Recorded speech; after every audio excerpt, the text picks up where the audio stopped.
What I remember especially about the bishop is that he was like a shepherd.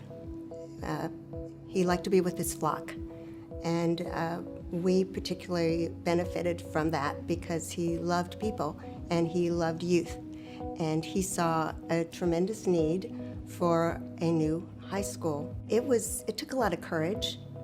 He even commissioned a Meitler study, which indeed did support his premise that this would be a successful school if built here.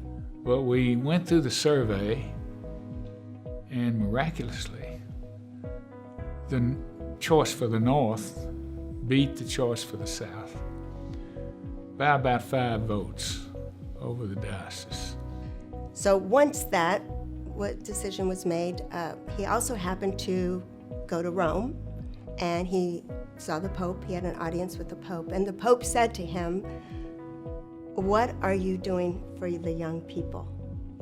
And he was able to say confidently, "We're going to build a high school, a brand new high school for young people." And one of the great inspirations for that effort was Monroe and Ann Carroll. Ann and Monroe made a visit to Rome on a particular occasion and met personally with Pope John Paul II. And they left that meeting so impressed with him that they resolved and determined to put aside a gift in order to create a high school in his memory. My husband, Monroe, and I went to Rome, but we visited with Bishop Kimmy, who was bishop at that time, and we really wanted to have an audience with the Pope. And I had a friend who wasn't even Catholic that had an audience, and I thought, well, surely that we can get in. So we got to go up one at a time. And I'm positive he's a saint, not because of all that's going on in Rome, but because of my reaction. We went up one at a time, and he smiled at us and talked, and it was just this beautiful awe. That's all I can tell you. It was like that we were in this bright light, and he just exuded his hope. Ultimately, the decision was made by Bishop Edward Kimmick, who was my immediate predecessor, about locating the high school where we did. And the location of the school overlooking the valley of Mascus Creek is beautiful. You can see all the way up to the hills of the Highland Rim and the creek running below. It's really an ideal location, and it's proven to accommodate itself to all kinds of activities. The thing about this school is that people don't realize it was a long process, and it took a lot of committees, and I was just a small cog in that. But I just know he wanted this school, and he was especially worked with the Carrolls, because the Carrolls were, let's put it this way, if we didn't have Bishop Kimmick, we would not have a school. If we did not have the Carrolls, we would not have this school. I mean, they had the lead gift.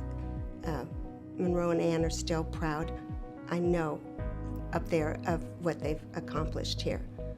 Ann and Monroe made it possible to have cultural events in our auditorium that's named after them. And consequently, that and the library and the arts program have given JPII a leading role in infusing the right sort of culture into our community.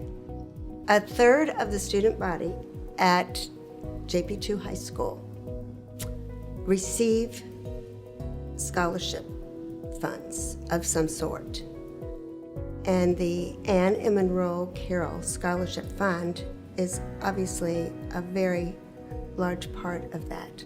And we are ever so grateful for their gift that keeps on giving.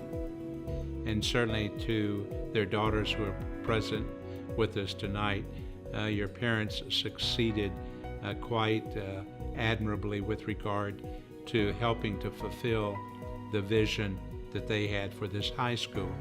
I and all of us here, as well as all of the faculty and the administration of Pope John Paul the High School, are enormously grateful for the support and the commitment that your parents offered to make this possible. Bishop Kimmick, I just want to thank you for allowing me to be a part of such a wonderful, formative time in the history of this school. I am back on the board now because I feel that what was begun from your idea has not only blossomed, but it's reaped all kinds of great people who are faith-filled and very highly educated. I love you.